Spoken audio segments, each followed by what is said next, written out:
What is up, my mates of YouTube? My name is Ozzy Marcel, and in today's video we're going to be looking at the brand new Calvin Klein fragrance, Calvin Klein's Defy Parfum.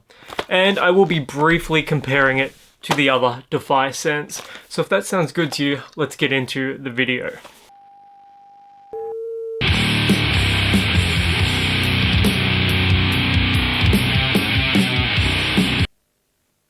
What is up, mates? Just a quick little thing before I get into the video. If you haven't subscribed to the channel yet, please consider doing so by hitting the big red subscribe button down below.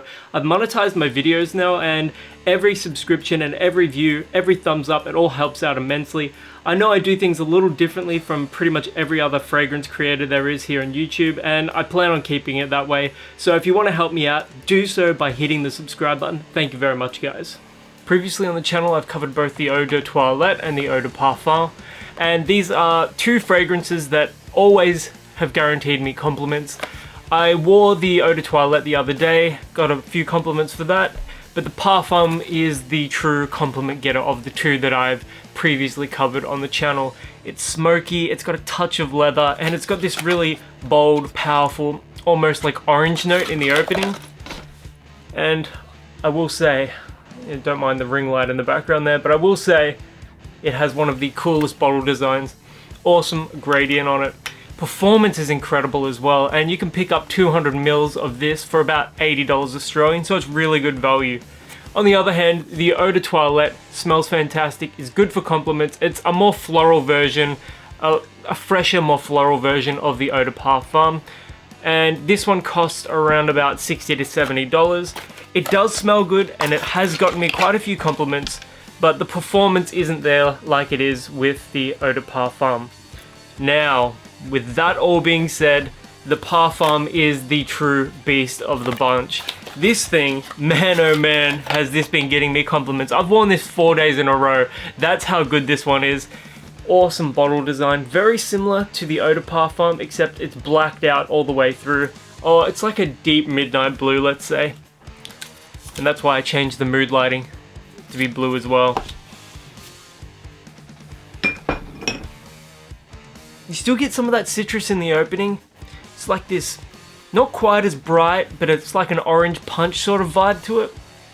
But it is much smokier, it is much sweeter, and it's got more of a, like a heavy sort of wintry feel to it. Incredible. The performance for this one is 12 hours plus with 3 sprays. It is the best performing of the bunch. Although in saying that, the Eau de Parfum that I've previously covered, the performance for this one's still pretty good as well. So don't discount this. If you'd rather be spending $80 than $100 on 200 ml of a fragrance, that is still a very good choice, and it's a good middle ground between the two. Calvin Klein Defy Parfum, it reminds me a little bit of Carolina Herrera's Bad Boy. It's got, I don't know, it's got a similar sort of warmth and feel to it.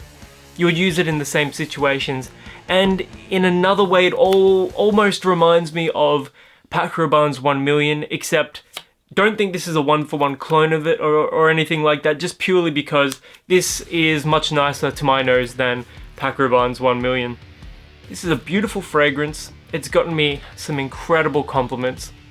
I was wearing Calvin Klein's Defy Parfum on my jacket the other day, and someone was cold, so I gave them my jacket, and they literally didn't want to take it off because it smelled so good. So that is a huge point in its favor. As for the price, like I just mentioned before, $100 for 200 ml of the scent.